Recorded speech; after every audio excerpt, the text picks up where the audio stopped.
Lewiston City Council will come to order. Next order of business is our Pledge of Allegiance. If you'd please stand and join us in reciting the Pledge of Allegiance. I pledge allegiance to the flag of the United States of America and to the republic for which it stands, one nation, under God, indivisible, with liberty and justice for all.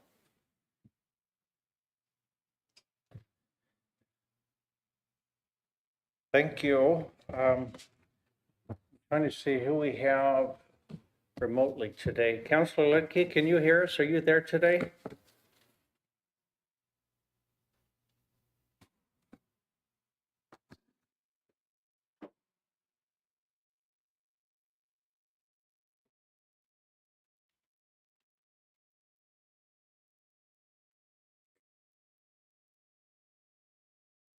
It looks like we're short of a quorum. So I will ask our city attorney if we can continue on, but just not make any decisions or take any actions until we have a quorum. Mayor, I would probably suggest waiting until we get a fourth member. If we know someone's coming, or maybe we can try to get them on the phone. Okay, we'll do that. So council will be at ease. Give it about 5 minutes. There's brownies in the back. There's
okay. The council will come to order. Next order of business is citizen comments. This is an opportunity for citizens to address the council on agenda items or other items they wish to bring to the attention of the council. Citizens are encouraged to discuss operational issues in advance with the mayor. In consideration of others wishing to speak, please limit your remarks to 3 minutes. So with that, I will open it up for any citizen comments we may have today. Please introduce yourself and your city of residence, and we'll have 3 minutes to share your comments. Welcome. Welcome. I'm Joan Bittiscombe Frank, and I just got an apartment coming up on the 15th. And for the last 11 years, I've been the victim of human trafficking in my own family. Okay, now it got serious this last year. Tom Iyer, my stepbrother, hit Mom in the nose, and there was blood all over. And anyway, he had already stolen all my clothes, and he kicked me out. And so I walked all the way to Pullman to try to keep him warm. And a policeman stopped me and says, I mentioned Joanne McFarland, and they knew Joanne McFarland. So I walked all the way went the wrong way, 15 miles, going the wrong way to Clarkson, Washington. A police, God told me to take a ride with the police. And so they dropped me off at Tri-State Hospital. And I said, I need an IV. You know, I did. And anyway, for the next 3 days, I had to go have IVs. Mom still wanted me in the house. Tom came over and I said, I had 3 IVs. He said, you should have had 4. Now it really got dangerous. Okay, 7 months ago, they stole the keys and everything, and they poisoned me really bad. Okay, I was mad. I stole a cat. John Michael, my therapist, gave the cat back. Well, I went over got the cat, put it on Mom's bed and said, you missed the cat, but not me. So I had to go to jail. Thank God, that saved my life. Then I did a drama to go to the State Hospital North because I knew that was the only way I could live. I said, in front of the doctor, says, do you know what God told me? God told me not to worry. Joanne McFarland, Joanne is my mom. Then I said, so the next thing I said, I took out the mafia police force, which I did. Planning and zoning had a meeting, and I said there's police mafia, and I pointed right at the field-in chief. Okay, now I'm still sick. Now I get out of the hospital, and so a friend of mine, it's let me stay there. So Joanne McFarland wrote a check for $500. Well, immediately we went to the store, and I had to pay for her son's birthday party. Okay, and then she said she had no check money. I mean, they own a lot of businesses and homes. And so the next day, they wanted to buy something at Walmart. So I said, here, have my debit card to spend $200. Well, they spent $300. It goes on. I got so mad, I just gave her the thing. So just let you know, I'm wearing the same clothes, okay? I was homeless in this town for 11 days, okay? I slept at Webster School, the Lewis Clark State College. I told the police I was going to sleep by Joanne McFarland's right in back of there. So I did that a couple days. Third day, I came back and all my warming stuff, or 4 days, all my warming stuff was gone.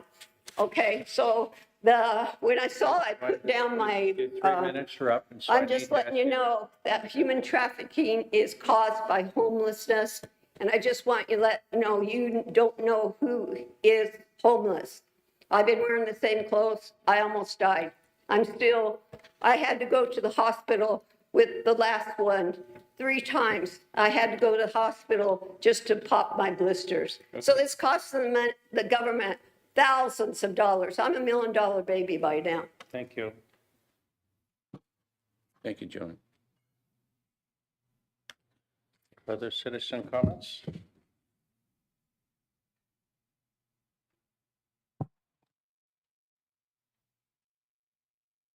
Okay, I don't hear any. We'll move on to agenda item 4, discussion items. Please note that identifying an item as an action item does not require the city council to vote on that item. Item A is a comprehensive plan update provided by Logan Simpson Design, and we have our city planner, Joel Plascon, with us here today. Mr. Plascon, if you'd please introduce yourself for the record, and remember to speak up loudly, clearly, and maybe slowly so those listening at home can hear what you have to say. The floor is yours. Thank you. Thank you. I'm Joel Plascon, Lewiston City Planner. Happy Monday, councilors. I'm going to give a brief introduction to this agenda item and then turn it over to Logan Simpson. It looks like we've got Joe Moss and Megan Moore here to do their presentation. But for those who are unfamiliar, cities in the state of Idaho are required to what's called a comprehensive plan. It's a planning document consisting of 17 different mandated components, and they range from private property rights to housing to economic development to natural resources and on and on and on. The city's current comprehensive plan was originally written in 1999. We've done some updates to it, some minor revisions, and we've added a couple or 3 new chapters to it since that time. But it is way beyond, in many ways, its current planning horizon. That ended in 2019. We've got data in there that's almost useless. It's so old. So it's time to rewrite our comprehensive plan. With that in mind, the City Council budgeted a total of $200,000 over fiscal years 2023 and 2024 to do this with the hiring of a consultant. It is a very heavy lift. It requires a lot of expertise and specialty knowledge and a lot of public input as well. We're currently in phase 2 of the plan rewrite. We've got our second questionnaire out to the public right now, gathering public input to help guide the plan. In addition to, excuse me, a steering committee that we've put together consisting of about, I think we've got about 21 people on it. It consists of the mayor, some city council members, planning and zoning commission members, representatives from all the city's appointed boards and commissions, as well as the major stakeholder groups in the community, like the Port of Lewiston and Valley Vision and the college and that kind of thing. So it's a very good cross section of the community on the steering committee. And we're here to give you a status report on this project. So with that, I'll turn it over to Joe and Megan. Thank you, Joel. And if you could please, if you're remote, please speak slowly, loudly, clearly, so those in the room can hear you, those listening online can hear what you have to say. We're not in a hurry or rush today. So with that, welcome. Please remember to introduce yourself. Thank you. All right. Thank you, council members. This is Joe Moss with Logan Simpson. Are you all able to hear me okay? Yes. Can you see the presentation? Yes. Great. Okay. Well, as Joel mentioned, I'm with Logan Simpson, and we're joined with Megan Moore, my colleague here, and we are here to give you an update as Joel gave a very nice introduction there. So just a little overview of kind of what we'll be looking at. We'll give you kind of a brief overview of the entire project, a recap of the first phase, talk a little bit about the vision, themes, and opportunities that we're in currently in the second phase, as well as some of the engagement efforts we're up to currently. And then we'll talk next steps and answer some questions. So looking at this project overall, we have a team member here, Megan Moore, and we're not joined by Bruce today, but we're the project team from Logan Simpson, and we are working with a number of other consultants on this as well. We have Vitruvian Planning, who's helping us with some of the health aspects, Leland Consulting Group, who's helping with some of the economic components, and then Kittleson and Associates, who's helping with the transportation elements of the plan. So just to kind of back up for those who might not be aware of what a comprehensive plan is or does, this is a community-informed document. It offers guidance for the city as a roadmap to the future. So really, this is a key policy document that everything you guys do can be checked against to make sure that all of the decisions you're making are moving in the right direction and moving toward the goals of the plan. As Joel mentioned, Idaho does have a requirement for 17 different components for comprehensive plan, and these include all of these things here. So land use, jobs, housing, transportation, recreation, community design, and we're also looking at well-being and resiliency in this plan. So there's a lot of different facets to this plan. It covers, as the name suggests, it's comprehensive. So it's looking at as many aspects as possible. This is a look at the current future land use map from the existing plan. As you can tell, mapping technology's changed a little bit since '99. And as Joel mentioned as well, this plan is required per state law. So we want to make sure that it's updated periodically. And like you mentioned, again, there's a number of different things about the plan that have been updated with new elements, but the entire document hasn't been updated holistically since '99. So it was intended for a 20-year duration originally. So we've met that threshold, and now it's time to update the plan holistically and make sure we're looking ahead to the next 20 years for Lewiston. There are a lot of benefits to doing one of these plans too. And so not only is it required by the state, but there's a lot of different elements that really are benefits of having a plan that is current and relevant. It really helps to define those shared priorities. So that's what we're doing through the visioning process currently, and building that consensus with the community as to what people want to see in the future of Lewiston. And again, provide more equitable housing to or equitable access to housing and jobs and community services. This plan also does, promote public health. Planning is founded in public health, and there is actually this project's being partially funded by a grant from Blue Cross Blue Shield to look at those health and well-being aspects. So that's definitely a component we're trying to incorporate as much as possible in the plan. As far as other things, it kind of gives a good baseline as to what to expect. So business owners and developers can figure out, hey, the plan calls for this in this area. So if I want to expand my business, I can do that here. If I want to build a new housing development, I can do that here. And there's a level of kind of reliability that the plan creates to give a good policy basis for what to expect from the city in the future. It also helps to coordinate infrastructure investments. So, what one department's doing isn't completely different from what another's doing. So those things can kind of all row the boat in the same direction.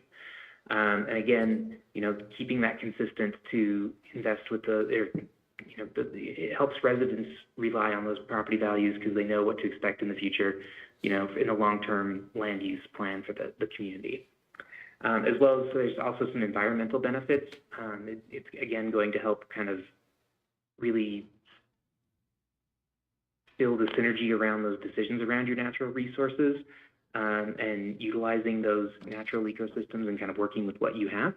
And it also works to reduce conflicts with those natural hazards. This is a look at the project timeline. We, as Joel mentioned, we're here in phase 2.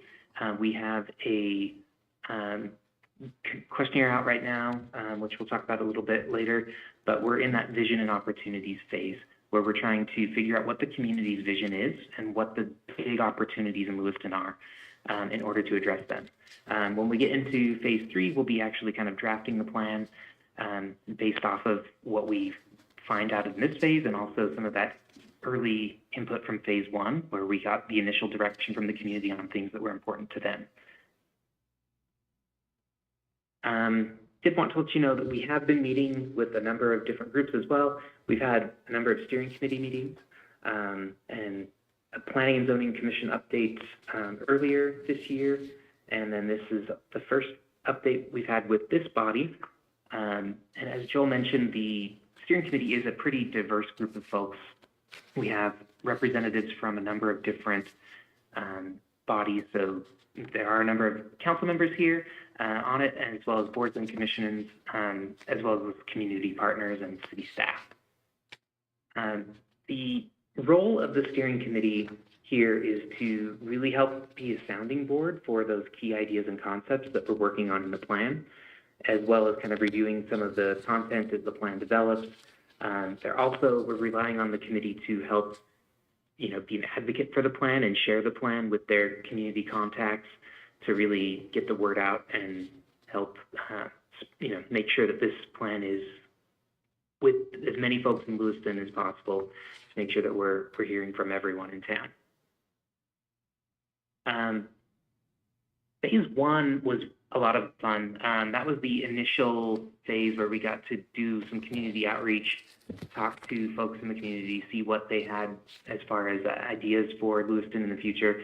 This was from our Art Under the Elm pop-up event that we had, where we were talking to folks about what they wanted to see in the future. We had an online questionnaire in addition to that event, and we had a really great response on that. We had 1,900 responses, which was phenomenal for a town the size of Lewiston. So definitely a lot of good input from that. We also conducted a series of community interviews with a number of folks in town. I know I spoke with a number of a couple of few council members as well as other community members and kind of key organizations in town to figure out what their needs and wants were for the future as well. And we did all of this with a social media campaign as well, which helped get another good response from that survey to see what we had there. So who did we hear from? We heard from a pretty wide range of folks, which is great. We have the light blue here is the population estimates, and then the dark lines here are the, who we heard from. So we can see that we heard from a lot of people who were in that 30 to 40 or 30 to 50 age group, which is great. But we also heard from a number of older folks. The one group that we did need to do a little bit more work with was maybe those younger folks who are under 20 years old. So we're looking at ways we can increase that in the future here. There were a number of kind of key themes that popped out of that initial feedback that we heard from folks.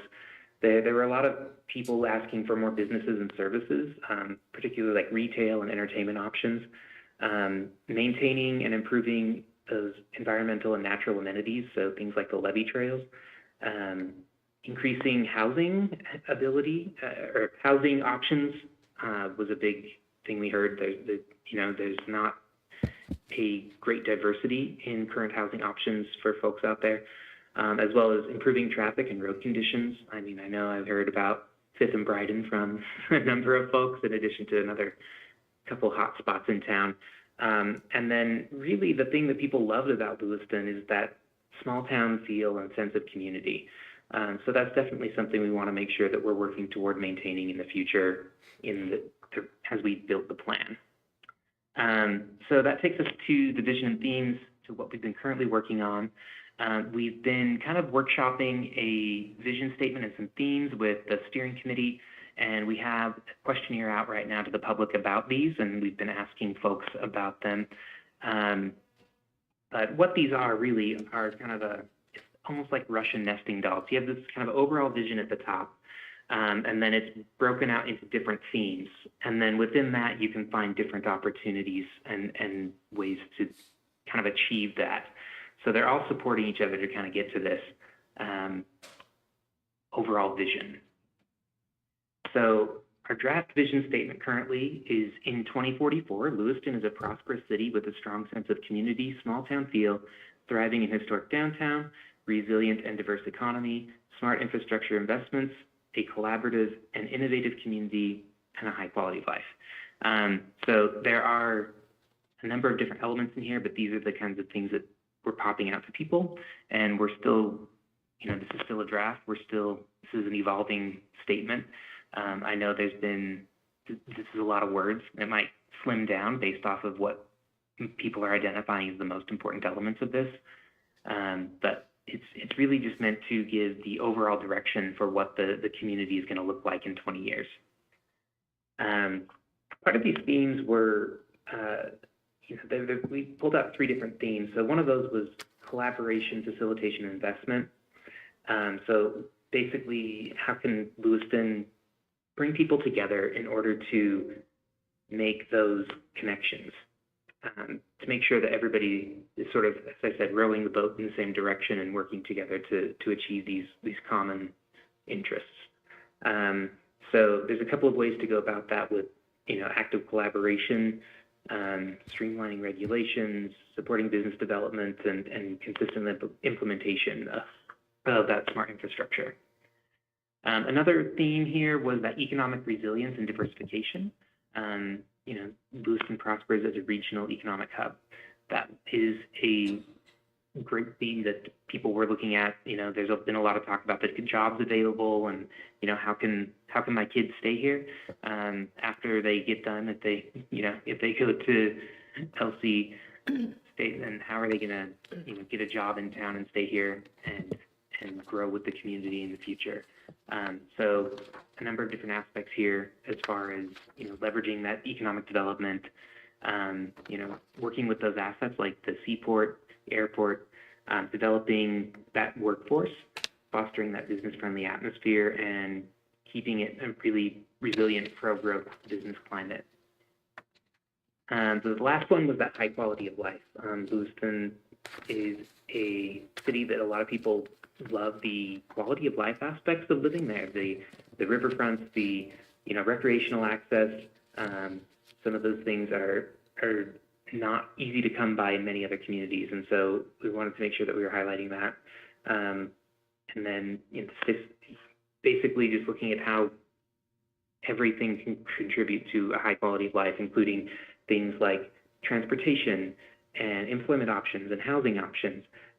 So, it all comes down to creating that sort of inclusive, community-oriented spaces with plentiful entertainment options. That was, again, something that people mentioned were important to them, having those places to come together as a community and have some fun stuff to do. We've also been looking at opportunities. We workshopped this one with the steering committee, and we're continuing to engage the community with some of these opportunities. Where are areas in town that people see, oh, hey, this could be a really great spot for additional housing, or this could be a really great place for additional commercial infrastructure. I know a lot of people have identified the Twin City food sites as a major opportunity for Lewiston to kind of bridge that gap between the waterfront and downtown and create something really special right there at a really special spot in the city. So there's many opportunities in all different parts of the city with a variety of different things where you're talking about, these are great assets we can continue to develop, things like, the community park, or other things like maybe a little more economic, like, oh, look at the airport and how we can continue to develop and capitalize on that. So this is, again, an evolving diagram here, but just some of the things we've been hearing so far. And one of those things we are in currently is that phase 2 public engagement. We have an online questionnaire. This is the last week it's open. It's focusing on those vision, themes, and opportunities. We have been trying to get folks to take that questionnaire. We have a farmers market event coming up on Saturday as well. We had one last month, and we have this one on Saturday, where we're kind of meeting people in place and getting to talk to them and see what they think of some of these things with the vision and the opportunities, and hopefully drumming up a little bit more interest from folks who wouldn't have otherwise encountered the project or known about it. We want to make sure we're trying to hear from people across the community. We also have a workshop coming up focusing more on the land use aspects, what that future land use should look like, and that would be coming up next month in October. When we get into the next steps, so we have another steering committee meeting coming up in October. We are going to be continuing to work on this public engagement phase. And then once we complete these aspects, we're going to be moving into phase 3, which is going to focus around actually drafting the plan and pulling together some of the goals and policies that we want to see coming out of the opportunities and the vision, as well as some of the other research that has taken place. And that will be going on from November, and then hopefully we get this back in front of you for adoption sometime before June 2024. With that, do you have any questions for us? Thank you, Joe. Council members?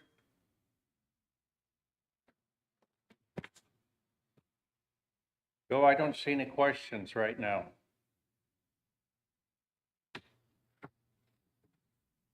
Okay.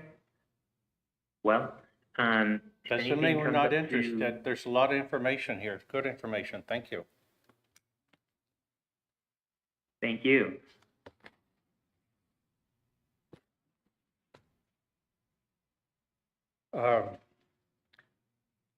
Mr. Plaskon, is there anything else you'd like to add before we move on?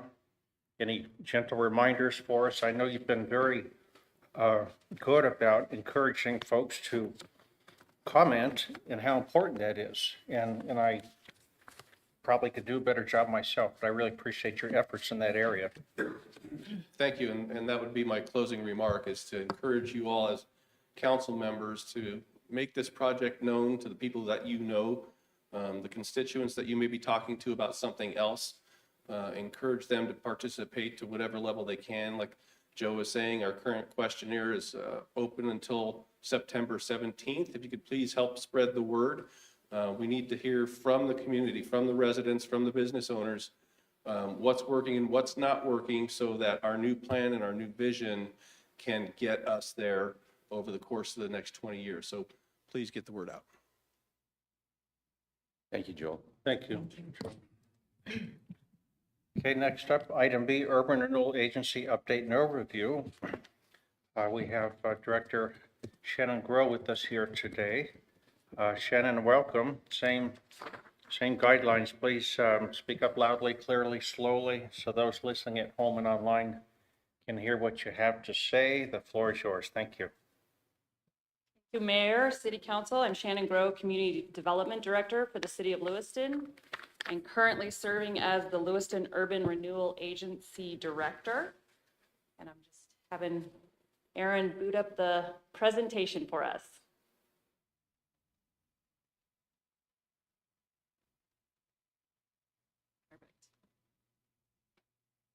Okay, so starting out, the mission of the Urban Renewal Agency is to promote economic development. We do that by assisting with improvements to vacant, underutilized, or blighted land. And in doing so, the land becomes productive again, increasing its value and the taxes it contributes to the community. There's a lot of state statute that regulates urban renewal agencies. Those include the Local Economic Development Act of Title 50, Chapter 29, the Urban Renewal Law of 1965, that's Title 50, Chapter 20 of Idaho Code, and the Idaho Constitution. There are 48 cities in Idaho that have URAs, and that is the gamut of Buell of 4,200 people all the way up to Boise. And so it's not kind of a one size fits all. They are for cities, there's counties that have URAs. So there's a lot of them within the state of Idaho. The Lewiston URA was originally formed in the 1960s. However, it was kind of the one that you know today was reformed in 1999. And then that was in the area of Nez Perce Terrace PUD. That's where Schweitzer is right now.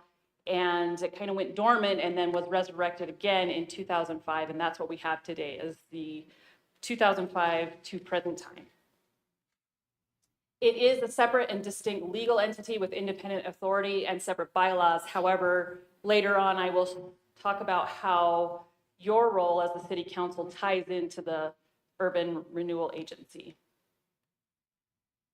The current board and staff is the board is Sheila Bond. She's the chair member. She's a member at large. We have Joe Anderson. He is the vice chair, and he is from the Port of Lewiston. Butch Alford, he is a member at large. I'm sorry, he represents Valley Vision. Don Beck is the member representing Nez Perce County. Jim Kleberg, member representing the city of Lewiston. Tim Schweitzer, member at large, and Joe Gish, member at large. The staff currently is myself as director, Katie, who just left, so I will have to take her slides, is the assistant director, Don Ortiz, the recording secretary, and then we have certainly finance staff as backup for all of our needs in that area. So what can URAs do? They can construct, reconstruct streets, utilities, parks, recreation facilities, off-street parking and public facilities, public buildings, and other improvements. They can acquire and dispose of property or buildings, improve, renovate, clear, and prepare for redevelopment properties or buildings, invest and borrow money, issue bonds, and accept loans and grants.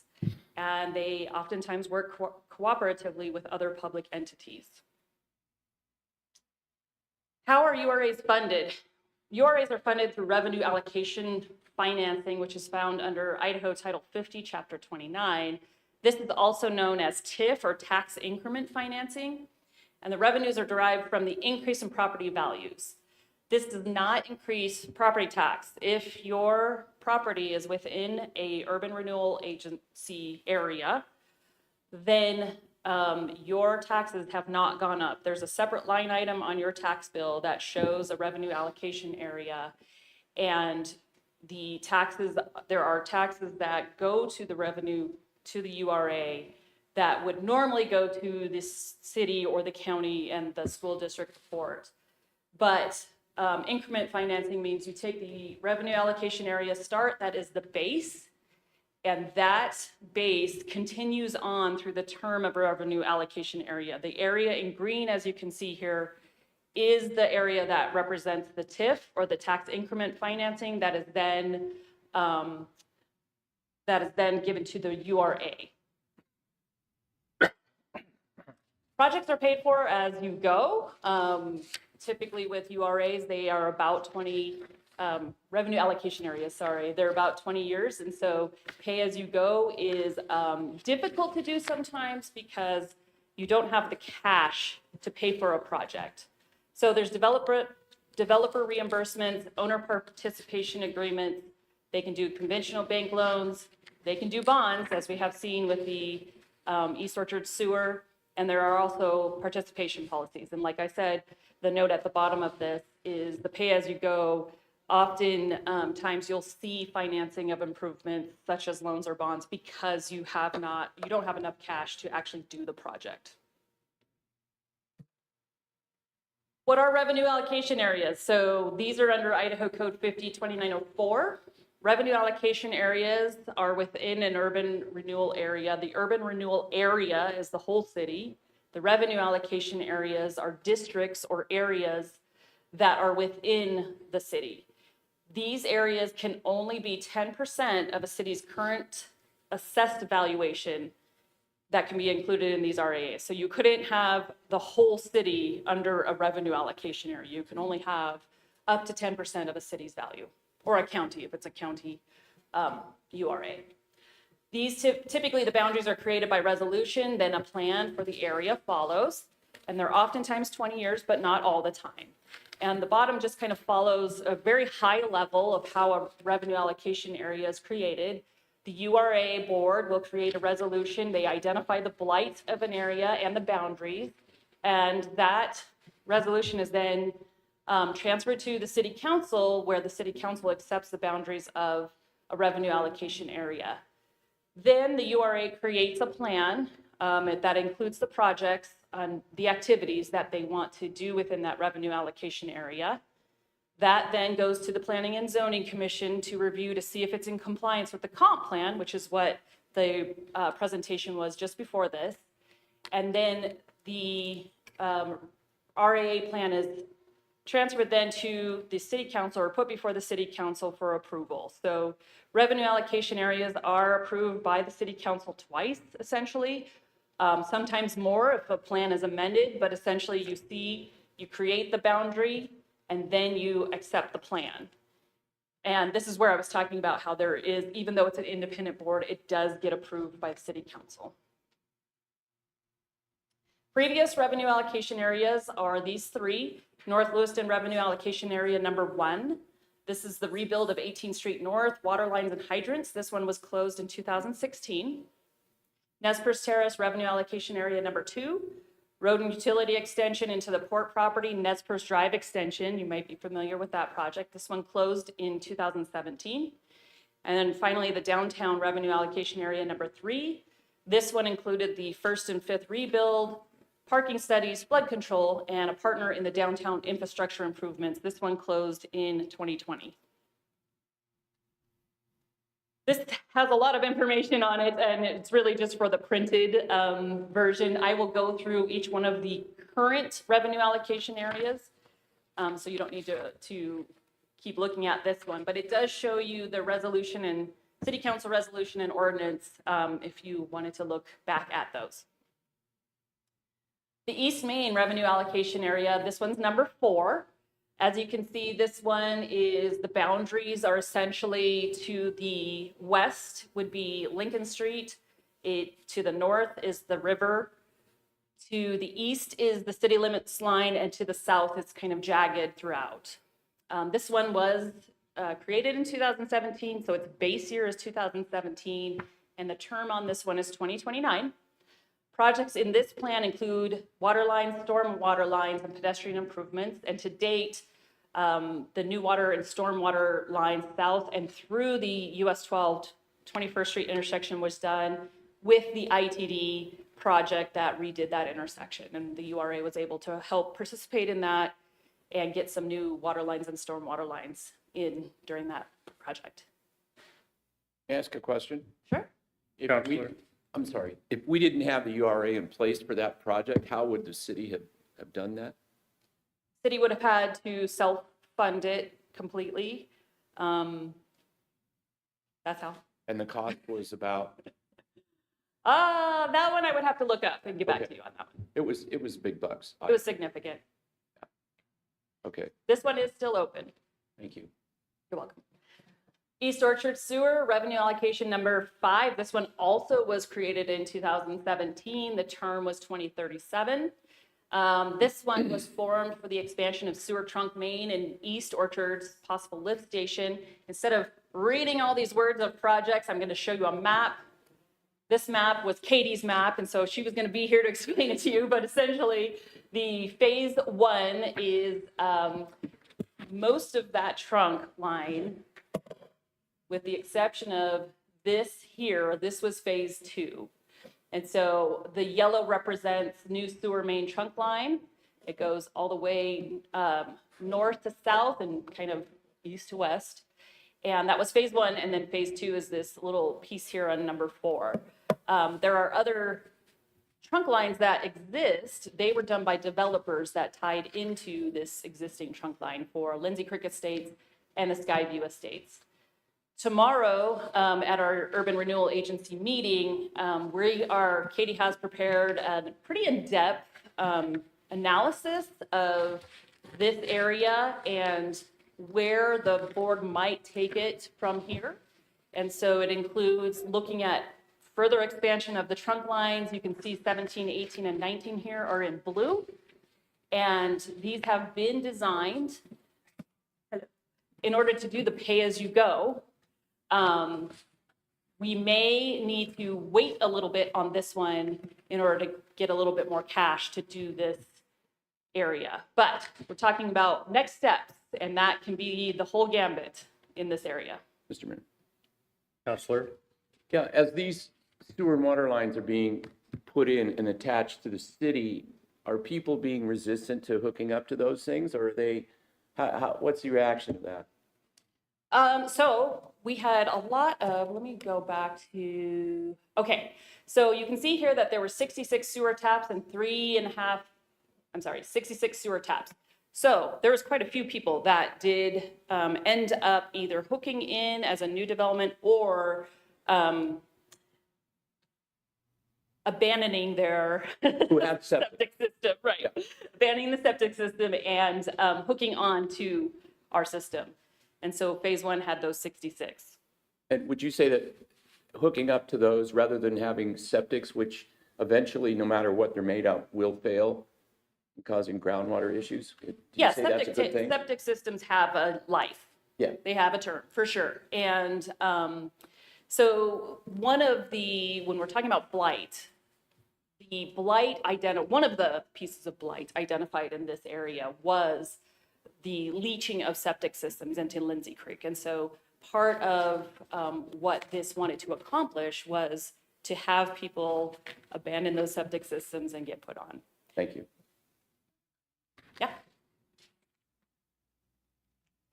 Joel Plaskon, Lewiston City Planner. I just wanted to point out one of the other major benefits of this project, besides the abandonment of septic systems relative to leaching septic into the groundwater, is the ability for property owners to further subdivide their land. And we get more infill housing out there. That's quite a big deal. There's a lot of room for infill in the orchards. Without the sewer, you've got a 1 acre minimum lot size. You get onto the sewer system, that drops down to 10,000 square feet. So there's 43,500 square feet, 60 square feet in an acre. A 1 acre lot size drops down to 10,000 square feet when you've got the sewer access. So it really helps with the housing development. Thank you. This will be part of the analysis that I was talking about that Katie's going to be doing tomorrow at the URA meeting. If you can't make it to the meeting tomorrow, certainly you can, we do live stream them and they are recorded. So you could watch it later if you needed to or would desire to. The next revenue allocation area is number 6. This is Brighton. This one was opened in 2018. The term is 2038. As you can see, this goes from 4th Street all the way to Thane. Projects in this plan include street widening with curb gutter sidewalk, water system upgrades, sanitary sewer system upgrades. Currently, this is a fairly new one as well. Currently, the road design of phase 1 from 4th Street to 7th Street is wrapping up. The URA does have an agreement with LOID to participate in the water line or water system upgrades. This is just, it is still open and we are willing to work with the city on these improvements and LOID. Downtown revenue allocation area 7. This one was recently opened in 2021, our newest revenue allocation area. The term is 2041. There's quite a bit included in this one. Water system upgrades, wastewater system upgrades, pedestrian, stairs linking Pioneer Park and New 6th Street, wayfinding, parking lots, parking garages, and flood control. As this is the brand new revenue allocation area, there are no projects to date. This chart was done by one of our members, and I'm going to have him come up if he wants to, and, and talk about how value is added in an urban renewal area. Over to you.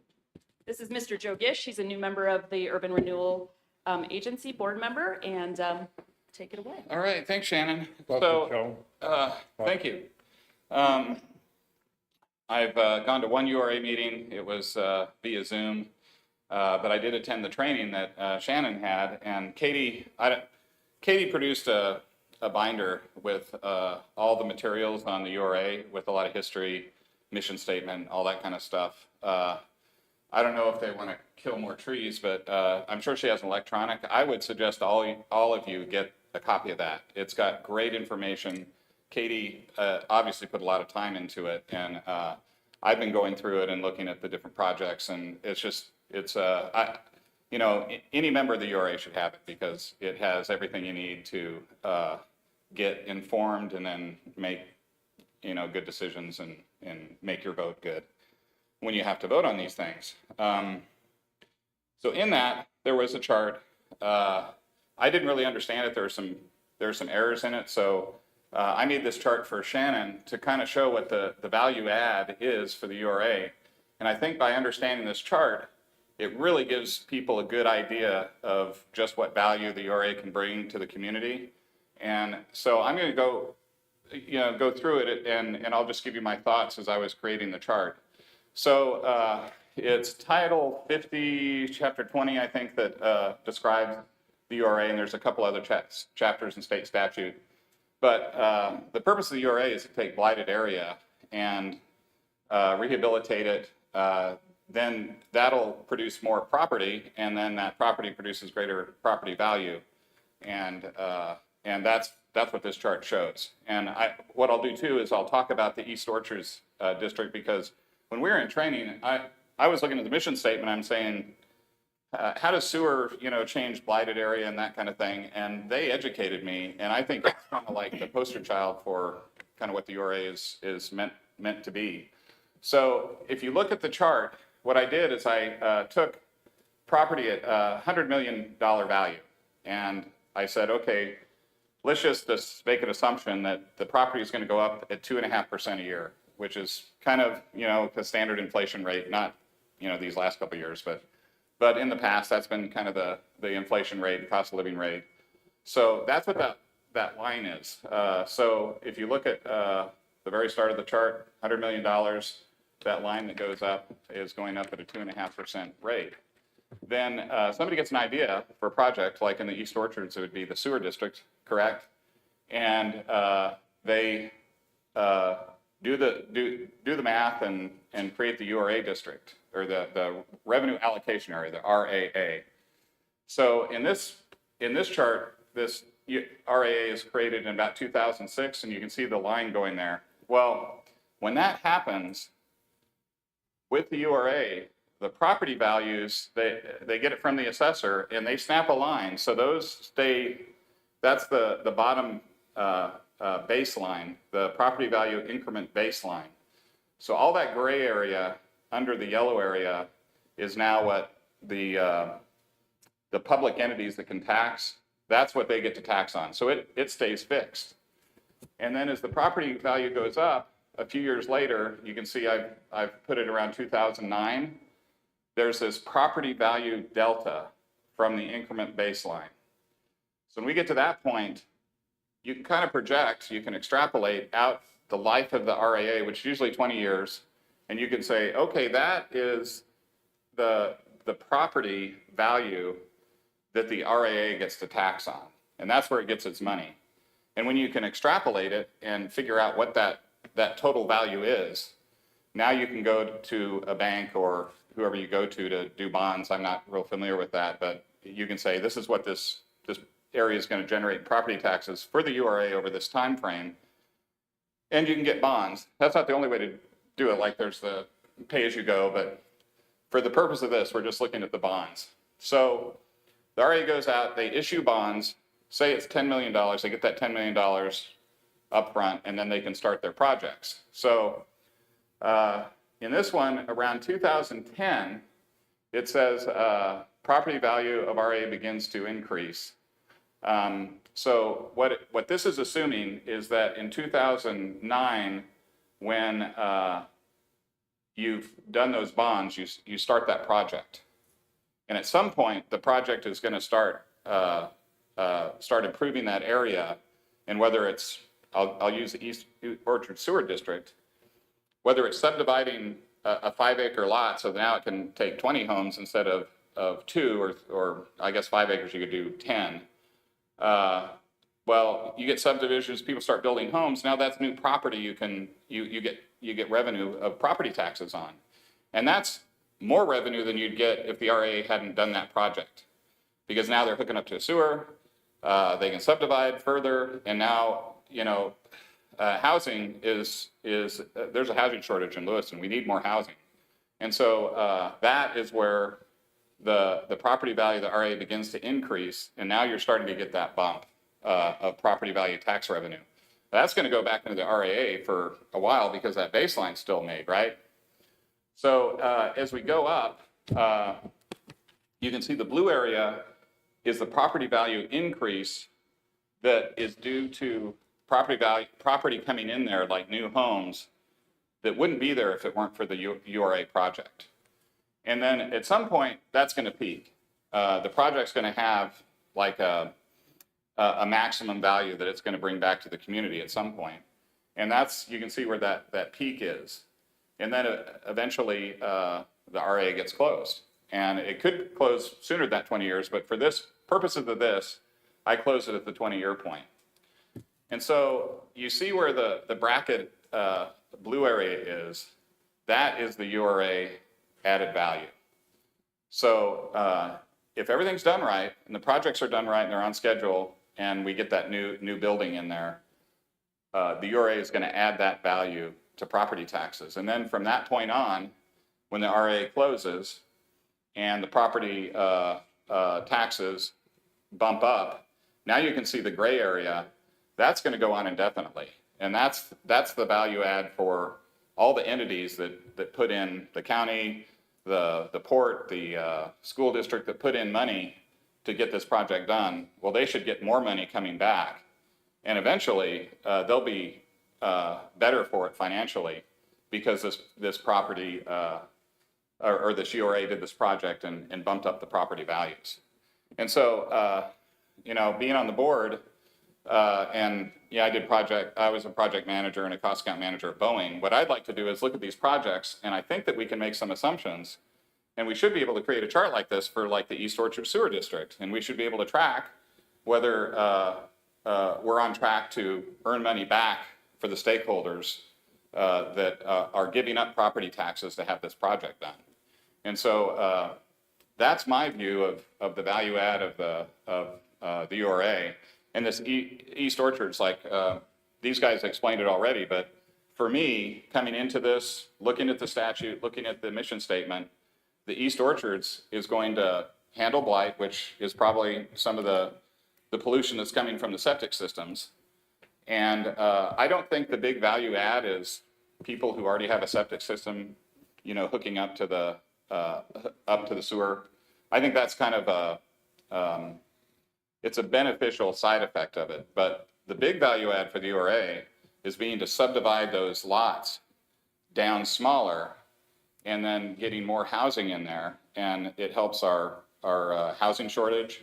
It brings in new property values that will eventually pay property taxes and add revenue to the city. And if the city's budget doesn't go up as fast as this property does, then basically what it does is it takes more property owners divvying up their portion of the county and the city budgets, and hopefully their taxes will go down or not, at least not increase as quickly as they can. And so I'm hoping to get some good assumptions through the URA board and try to build one of these charts for every project that we have out there, and then eventually look at and quantify the value add.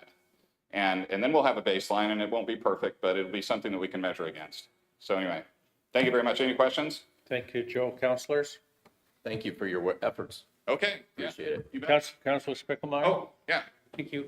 So Joe or Shannon, I'm curious, looking at this chart, and I understand what you're saying, but if you go to the East Orchards map that was up there, so does the URA project growth areas and try to build towards that growth area?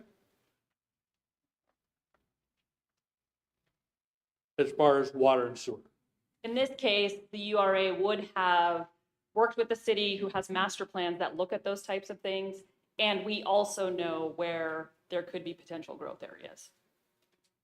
So you might have to go through a fully populated area to get to the growth. You could, yes. And like I said, the analysis that will be presented a lot more in depth tomorrow will include those types of questions. And if I could add to that, in my first meeting, they gave us some options, and we didn't have all the data to make a decision. So the options are physically, I mean, there are certain places that we can put it in. It's like, what do we do first? And I think probably the meeting tomorrow, we'll have the data where we can make a determination where this is the biggest bang for the URA buck to do this line first, and then work off. But you have to kind of work from a line that's already there. So it's like, if there's no line there, we're not going to pick out something. We're going to have to work our way out to the other areas. But where we have those options, we're going to go for the biggest bang, for the URA buck there. And that's based on that chart that I showed you. Thank you. Mayor. Councilor Forsman? Appreciate you guys coming up, and this is just a comment, and sharing all of the presentation was really well laid out. I feel like the URA is kind of like Public Works, where they weren't really noticed until something happened, and then Public Works was at the highlight of everything, and then people started realizing what Public Works does and why it's really important that they're there. So just like them, you're kind of on the sidelines, and then maybe the public doesn't know how much you guys are doing and how much you're engaging and providing for the community. So this is a great opportunity for them to be able to see that and why we are where we are as a community. So I appreciate that you guys came down and highlighted that for those to see. Yeah, and if I could just add one more thing, I kind of came into this cold, and we did the training, but I really like the composition of the URA board. I think we got great people on it. I think Katie and Shannon are doing a great job. This binder's great. I actually feel really positive about, the value we can bring to the community with the people that we have, the composition of the board. Thank you. Councilor? Did you say that the land where Schweitzer Engineering has their factory that has how many employees, that was part of the URA development in that area for that to happen? I just meant that as a place marker, that's where that was, is That in that area. area. Yeah. Yeah. That was back in 1999 when Sure. the URA was kind of reformed, if you will, resurrected. Some of you might remember that there was talk about getting a call center in Mm-hmm. to Lewiston, and that was kind of one of the URA's main focuses was back then. Yeah, okay. Thank you for your presentation. You're welcome. I'm actually not done. Just getting ahead of it, you know? Director, I just want to put in my 2 cents here. And this goes back to Title 50, Chapter 20 also, where the municipality gets its authority. But I want to read this to the council because I think it's very important. You know, urban renewal isn't about having government do things for us. Urban renewal is about empowering communities too. And it says very clearly in here, and I want to read this because I think it's important as we talk about the role of URA or projects that they're working on. So it's just a couple sentences here. And I just hit a button, of course. Slide up, Mayor. There you go. There we go. So this is Title 50, Chapter 20. It says encouragement of private enterprise. An urban renewal agency, to the greatest extent it determines to be feasible in carrying out the provisions of this act, shall afford maximum opportunity consistent with the sound needs of the municipality as a whole to the rehabilitation or redevelopment of the urban renewal area by private enterprise. It's not about the government doing everything for everybody. The role is to get private enterprise and afford them the maximum opportunity. A municipality shall also give consideration to this objective in exercising its power under this act, including the formulation of a workable program, the approval of urban renewal plans, community-wide plans or programs for urban renewal, and general neighborhood renewal plans consistent with the general plan of the municipality, the exercise of its zoning powers, the enforcement of other laws, codes, and regulations relating to the use of land and the use and occupancy of buildings and improvements, and the provision of necessary public improvements. So I just want to state for the record that private enterprise has a very strong role in urban renewal, and we should never forget that. I don't think our board members should forget that either, that we really try to provide this maximum opportunity to do that. And so where a private enterprise may or may not be able to move the needle on things, if we talk about blight or some underdeveloped area, then maybe we provide some seed activity or money or whatever it is. But it isn't just to go out there and draw a line around the city and call it all blight. That's not true. So For sure. thank you. Yes, appreciate that. And we also, I think, new staff, new board, fairly new board anyway, we have recognized that we need to find a way to do a better job of saying what has the URA done, what was the value added, and I think, starting with what Mr. Gish is talking about, where we can quantify those things, will really help, and we put them on our website, we kind of put them out there, is something that I know that the board is really interested in doing. Just wanted to touch again on what council's role is in the Lewiston URA. You appoint board members, approve revenue allocation area boundaries, approve plans and terms, and you also have a board member representative. So what's next for the URA? East Main, revenue allocation area 4. That one was just discussed and will be revisited in March 2024. The Brighton, tomorrow, Dustin Johnson and Barney Metz from LOID will be coming to talk about where Brighton is with the design and help spur on the discussion of where the URA might want to go next, or where is the role of the URA next. The East Orchard Sewer Phase 3 design is complete. That included that 17, 18, and 19. And as I've said many times, we're going to have kind of a robust conversation and analysis, hopefully, of where to go next. If not, we will bring back any information that the board needs and try and help educate to make future decisions. Downtown, that one is also kind of open to where do we want to go with this. Katie and I have really talked about, let's look at the long-term picture and some milestones on these, and doesn't mean that we're setting them in stone, but it does mean that we are kind of trying to make longer-term plans moving forward for all of them. I included in here just some websites for those of you who have the digital copy of this presentation. And if you want to know more about the Urban Renewal Agency, I included there's a web page on our website about all the Idaho codes that pertain to the URAs. And then, of course, you can go see our meetings at the YouTube channel. Our regular board meetings are the second Tuesday of each month at noon at City Hall. That's it. Thank you. Councilors, let's submit questions. Thank you Thank you, Director. very much. Okay, next up we have agenda item C, lease city properties. Discussion, we have Director Barker with us here. Share information with City Council on joint use partners, leases, and agreements that are in place for facilities and parks of the Parks and Recreation Department. Director Barker, welcome. Thank you, Mr. Mayor, Council. Tim Barker, Parks and Rec Director for the city. What I wanted to do today is going to be somewhat brief. I just kind of thought as we were talking more about city facilities, uses, we have a lot of different facilities, not only just buildings for staffing and services provided to the community, but also within our park system. And as obviously we oversee all parks, recreation, and city facilities. So what I did was in your packet, provided you a memo that just noted some of our use agreements. We have a deficiency on our own for facilities as far as gym space. And so that's how some of our MOUs come into place.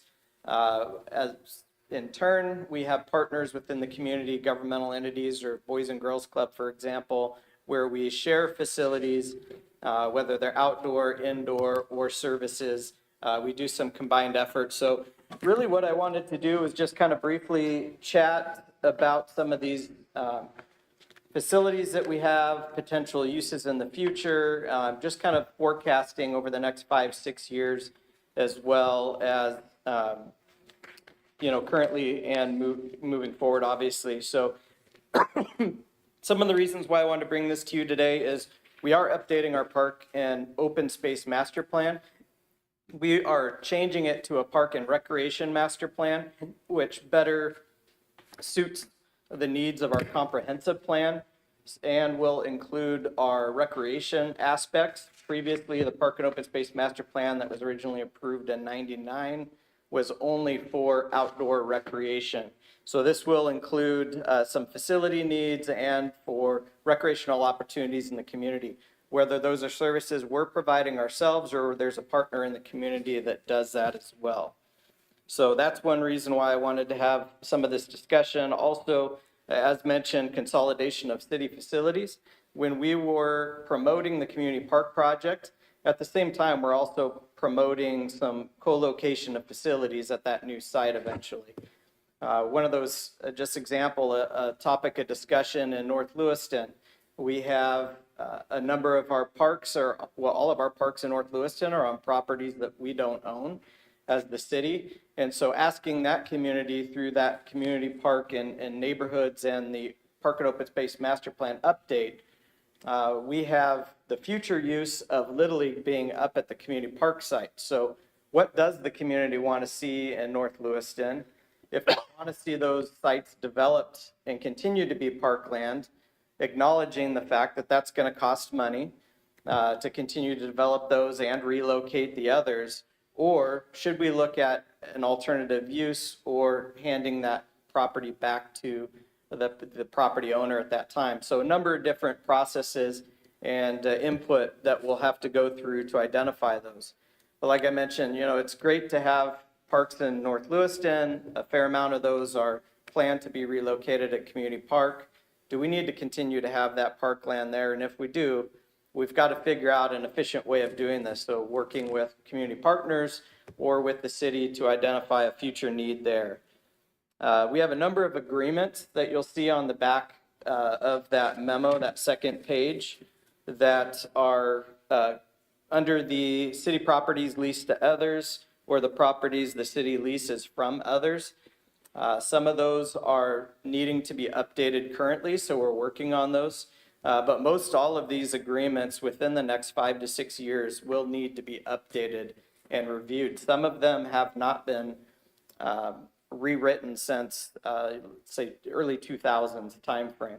So a number of things have changed. agreements that we'll probably do some drastic changing to would be the Boys and Girls Club agreement. Nothing earth-shattering, but a lot of things have changed in the last 30, 40 years since we entered those agreements with them. Same thing goes with Lewiston School District. With the development of the new high school, centralizing of the athletic venues, right now they utilize a lot of city facilities. Airport Park, for example, for their entire softball program and their freshman baseball program utilize that site. Currently, in exchange for us to utilize their gym space in the winter, we maintain those facilities for them. We do ask them to put the fields to bed at the end of their practices, so fill in holes, those types of things, but we're essentially out there prepping every day when those activities are going on. Again, there's a service that's still provided to us when we need those, mostly in the winter time through the school district. So examples I wanted to just kind of bring up, that was one with the school district. Lewis Clark State College, we did update that one about a year ago. And so that again is joint use facilities and equipment. We have the ability to utilize the P1FCU Activity Center, the auxiliary gym, and spaces on campus for some of our programs.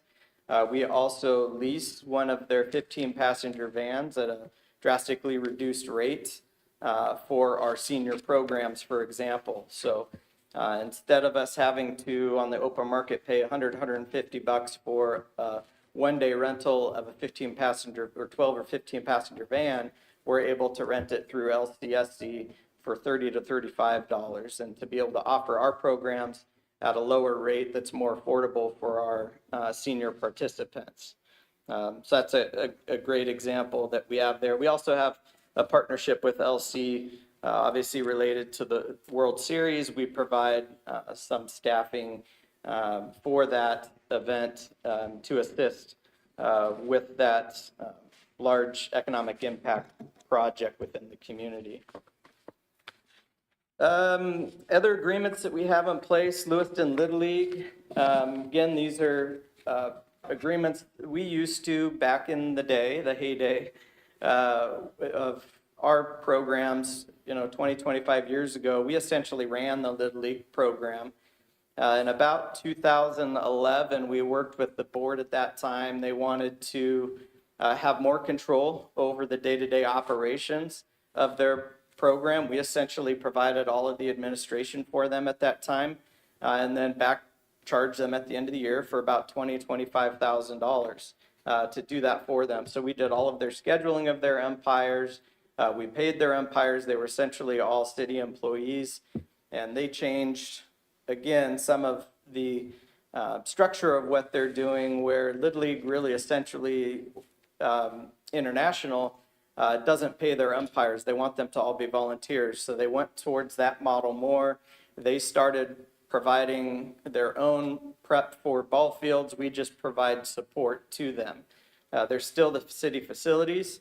We do not charge them a facility use rate because they are a partner of the cities, but we do charge them for light usage. For example, down at Pepsi Park, which is the ball field on the west side of Highway 12 in North Lewiston. During their season, we receive the utility bill for that facility, but then charge it to them at the end of their season, so then they're reimbursing the city for that expense.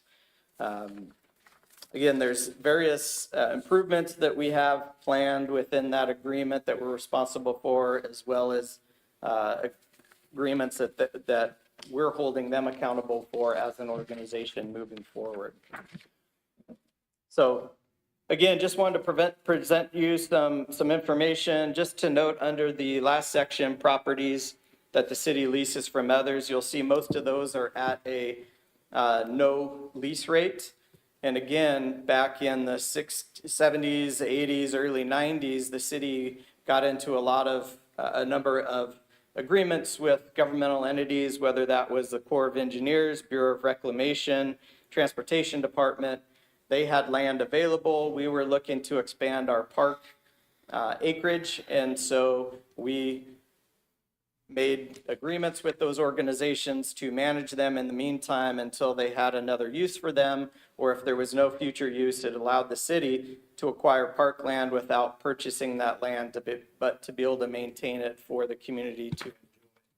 And if you add those up, essentially about half of our park acreage and properties that we maintain are on leased land that are leased to the city. So that's really about all I had. Again, just wanted to share some information with you related to the various agreements, contracts that we have in place for our various facilities, and stand for any questions if you have any at this time. Thank you, Director. Councilors? Any questions? Nothing, okay. Mr. Mayor, Councilor Leckie, I have a couple questions. go ahead.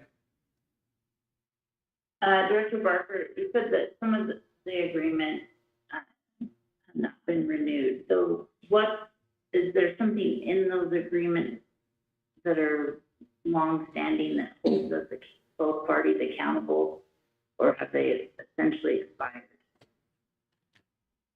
Yes, thank you for the question, Councilor Licky.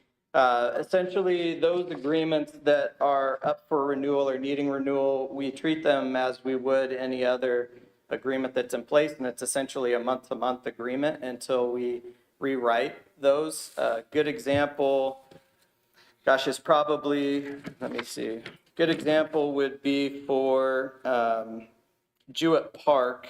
That lease needs to be renewed. We've gone through some changes with Northwest Children's Home. In the meantime, we both continue to understand and acknowledge that we'll move forward with the current agreement as it sits in place until we complete negotiations. And some of the holdup on an example like this is there's going to be some additional items that I'll want to bring back to City Council for consideration before we move forward with that agreement.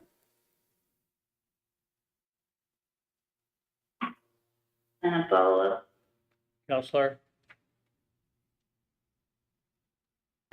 I wasn't able to catch two of the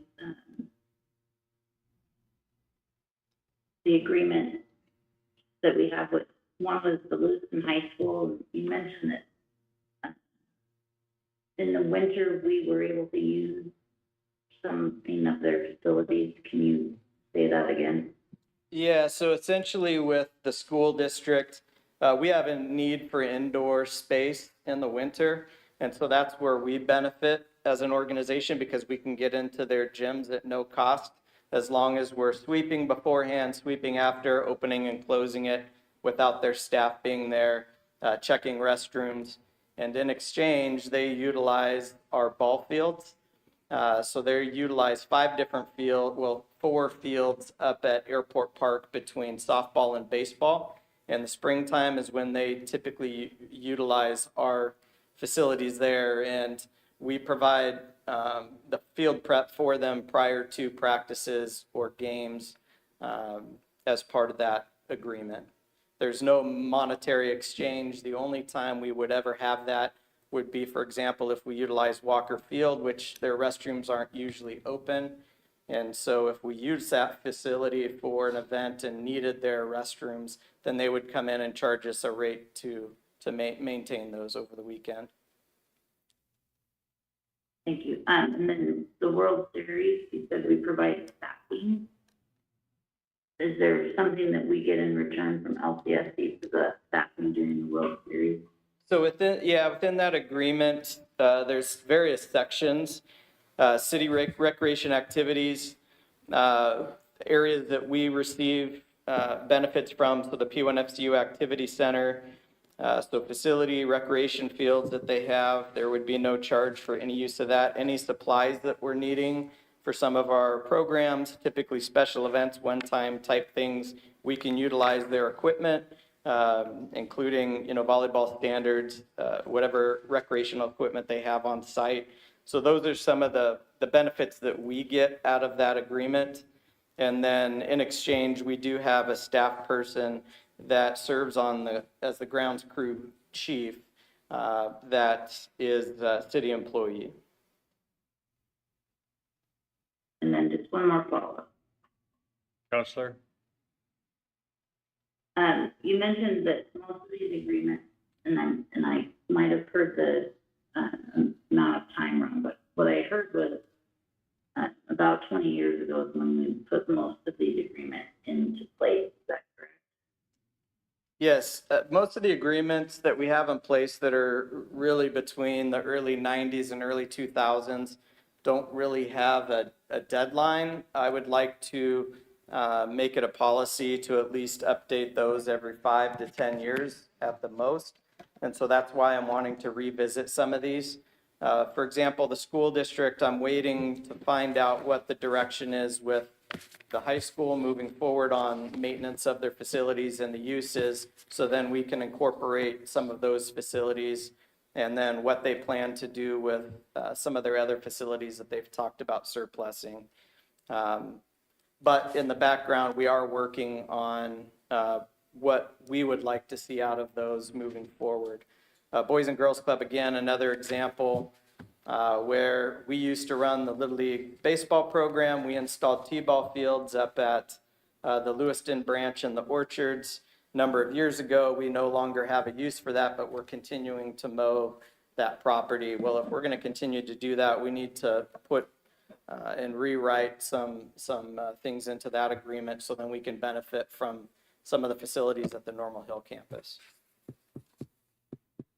I'm just trying to make sure I heard correctly that this all happened right around 20 years ago, and I believe I heard the explanation was that we wanted to expand our park.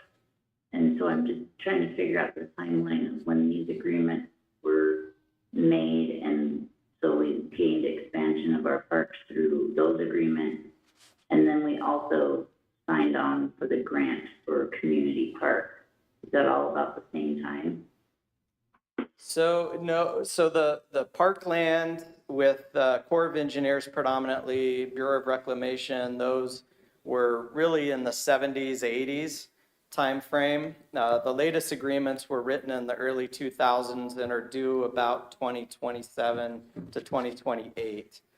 So we're going to need to look at how we want to utilize, or if we want to utilize those facilities moving forward was my point there. So they were prior to Community Park, which became a priority with the Parks and Rec Commission and the original master plan in 1999.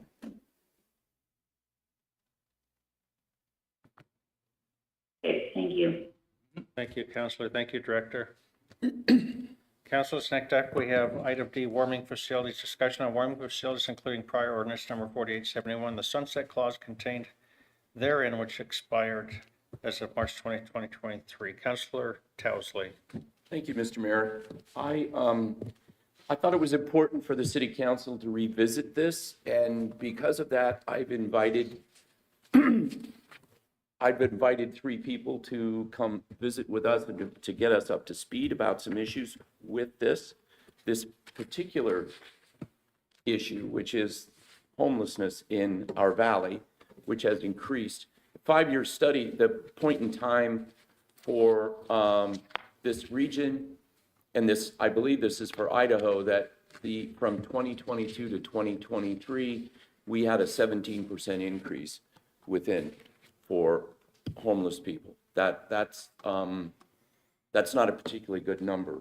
And that also within our region, our point in time count, that of the people that they have who are homeless, whether they're couch surfing on someone else's home or out, that 25% of them were 18 or under. So we have a real issue. And I want to introduce, and I appreciate their waiting here for us to do all the other things that we do. I wanted to introduce Wendy Geiger. She's the executive director of the Adult Resource Center. And with her are Jolene Cliff, who also serves as a board member, correct me if I'm wrong, and a new board member, Zola Morris. So, and I believe I've given you a handout for this, for the information, so. Counselor, yes, you may have your guest speak, although I would caution that we need to make sure we stay on task and talk about warming facilities and not expand the conversation into other things. So Sure. That's our constraint. So Counselor, if you'd please like to introduce them and move on, you can have the floor for this discussion. So I'd like to give the floor to Wendy Geiger. Hello. I do want to respect everyone's You time. need to, I'm sorry, you need to state your name and your I am city of Wendy residence. Geiger, and I am the board chair of the Adult Resource Center. I live in Clarkston, Washington. I just wanted to briefly summarize. Our mission statement is serving displaced persons in the Lewis-Clark Valley through a trauma-informed resource center while they will receive compassion and hope while providing safety, basic needs, and modeling healthy relationships while also provided resources and wraparound services which lead to steady and sustainable change. So as you know, we don't currently have a location. So how have we been able to meet our mission statement this summer? Our funds have gone towards putting people in hotels. So when the Youth Resource Center has someone who turns 18 and they don't have a place to go, we've been able to help bridge that gap.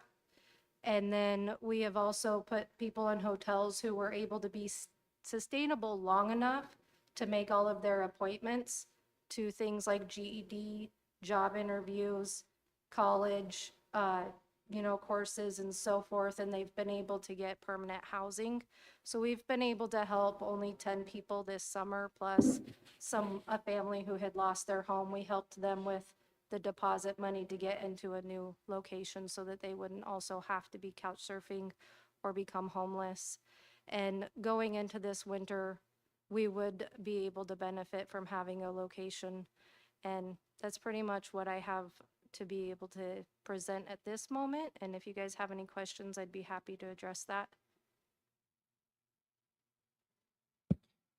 And with that in mind, I would like to make a motion for the staff to draft an ordinance to put the clause back of 4871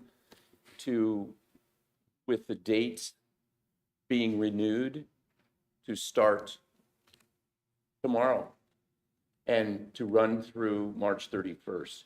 And I offer that for a couple of reasons. One is there are possibilities that a building could become available, but we would need this in place so that this could happen.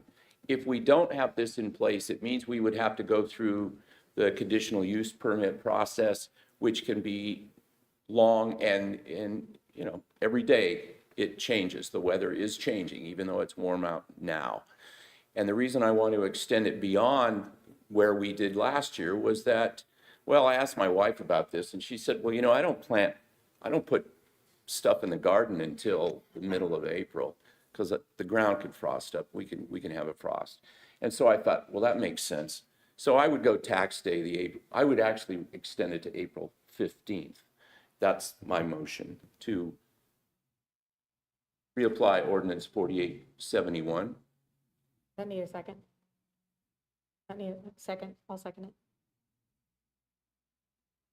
Okay, Counselor, I'm going to have to take the gavel back from you then with that motion.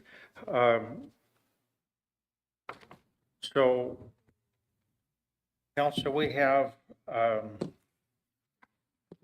this is an action item, and Counselor Townsley has made a motion. It's been seconded by Counselor Forsman to add the language from ordinance number 4871, which took effect last March 2023, to be effective starting tomorrow, Tuesday, September 12th, 2023, ending April 15th, 2024, and for the language to reflect those dates. Kayla, please. Thank you. I just have a quick point to make. Kayla Herman, City Attorney. So Councilor Towsley, as the mayor explained, the process would be to bring back a new ordinance, basically reflecting what was currently in 4871. But in order for an ordinance to become effective, it has to be read on 3 different days unless all readings are combined. And then it's effective upon passage and publication. So that would have to occur first before the ordinance could be effective. And then You're absolutely right. If council desired, we could make the sunset clause April 15th of 2024. We could draft an ordinance very quickly and have it on an upcoming agenda soon, but it couldn't actually take effect tomorrow Got it. until the ordinance had been Got it, I published. understand. Okay, thank you. Thank you. Thank you, Kayla. I didn't do a good job of explaining that, but does the council understand the motion and what would it, so the motion is to direct staff, our city attorney Kayla Herman, to prepare an ordinance, a draft ordinance, and it'll come back to the council for consideration. And that ordinance would basically repeat the language from city ordinance number 4871, which we passed last year, which basically defines what, that a homeless shelter does not include a temporary facility such as these warm facilities, and then when they would be in effect. And in Councilor Towsley's motion, the draft ordinance would say Tuesday, September 12th. So we'll be past that date by the time this is considered through April 15th of 2024. So that would come back for discussion, but there's been a motion and a second on that. And if there's further discussion to the motion at hand, councilors, I would invite that now. Otherwise, it'll come back for 3 readings, or somebody could make a motion to combine them. Okay, if there's no further discussion, those in favor, please signify by saying aye. Aye. Opposed? Motion carries. Thank you, councilors. Thank you, Councilor Townsley, and thank you for being here, everyone, today. Thank you. So I will tell you, councilors, my intent then will be, Tanya's here too, our clerk, city clerk. My intention then would be to have this brought back to council on September, what is the date today? 25th. 25th. Because I think that would give staff enough time to prepare it. That was not included in the motions, but that'll be my intent, just to bring it back on the 25th, included on that regular council work session. So thank you, Councilor Townsley. Okay, we move to unfinished and new business, Roman numeral 5, city councilor comments. You'll get another chance tonight. Councilor Townsley? Yeah, I can get emotional about this. Yesterday, I went out with a bunch of wonderful people in this valley to give out water and snacks and food, dog food, treats for dogs to people who do not have homes. And I listened to their stories, very compelling. And I also went to a place that the homeless people are not allowed to be in right now because they've been kicked out. And so you see the remnants of their lives in this large area, which includes things like little baby toys, baby clothes, little playpens, pack and goes. And that pretty much broke my heart. And I think we as a community, to show who we are, need to do everything we can to support, to see that we don't go through another winter without a facility for people who don't have someplace to stay. Thank you. Mayor. Councilor Borsman? I seconded that motion just because I agree with this, that it's very important that we care about those who have lost their homes. And I think that us as a community, this is an opportunity to make even better community, because that we can make sure that they have somewhere to be and somewhere to lay their heads at night. And I feel that when we have so many, me, for instance, has so many family members. So in my instance, even if something happened, I know that I would have a lot of people to help me out and give me a place to be, but maybe not everybody has that. And so we have to look beyond our lives and step into others' shoes to really see why it's important that we put this as a priority as a community. And I know that sometimes there's some resistance there with that, and people have possibly skewed views of why people are displaced or why they maybe lost their homes, and it could be for a number of reasons. So I would just ask that the community come together on this, and I commend Towsley for even going out there and seeing it, because that's really the way you get perspective and understanding, is to get out there and talk to those that are experiencing this hard time. So I strongly support us figuring out a way, and I think last year we were late in the game and we didn't have a lot of time and we weren't able to provide. So hopefully this year we'll be able to see something better.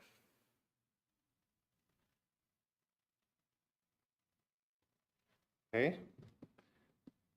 City boards and commission updates. Councilors, you can provide that now or at tonight's meeting, your choice. Mayor, If you have anyone, Councilor I Forsman. tried to do it, maybe twice, that way in case someone misses it. The Public Works Committee meeting will be this Wednesday. Our last meeting was just going over what's on the agenda, what's our plans going forward for future meetings. I know some of them were going over speed limits, possibly in November. That's just general discussion of, do we need to relook at that? Do we need more speed limit signs, stuff like that? The other ones, I think, was going over some comprehensive plans before it actually gets presented to see if there's anything that could be value added. Trying to remember, so excuse me for my thinking here. Trying to think of the other projects that were on there. There's quite a bit of projects, but just have a lot going on. So if you can tune in or show up, that is helpful, and that we need more community engagement when we can. So I just appreciate all those that are on that board. Thank you, Councilor. Mr. Mayor, Councilor Lidkey. I'm gonna do one right now, and I'll do the other two later. The emergency 911 joint powers met for their quarterly meeting. The 911 coordinator and emergency response team continue to work on keeping us with resiliency and redundancy in our system so that we are providing adequate 911 services to our public. And we continue to look at consolidation. How consolidation isn't just between the city and the county, it could mean multiple counties. So it's a process. There's also some state legislation that would really help us be able to push those efforts forward so that people can make 911 calls in our more rural areas where our cell phones don't typically work. So they continue to do good work. I'm always impressed by their knowledge and really trying to be proactive in their approach to make sure that we are providing a safe community. Thank you, Councilor. Councilor Schroeder. Thank you. The Public Works Advisory Commission, which is upgrading our comprehensive plan, is actually a strategic plan in itself. So they are really working to upgrade everything in our community, our neighborhoods, and see how they fit with what's going on currently. And that's the exciting part, to look at each one of these neighborhoods. But this is following a strategic plan. So I think that's a great asset that we have going on. And also the MPO, since we were talking about it tonight, MPO meetings will be Thursday. And the Bryden and the Thane corridor are actually coming to fruition, if I'm not mistaken. And there'll be some kind of a public outreach up on the Thane corridor, and then the work on the drafting will begin, or else the work will begin. But this is exciting times. The MPO, I believe, is funding in this as well. So that's pretty exciting to see that happen. Also, Valley Vision, 4 slides. They brought in a metalworking company, manufacturing company that is called 4 Slides. And so that's a brand new business coming into our community with employees, and they're going to be hiring. They have brought some of their employees, but they also are hiring. So we need to get more housing so we can have more companies brought in by Valley Vision. So thanks to them for continuing to support the strategic plans in our city. I'm sorry.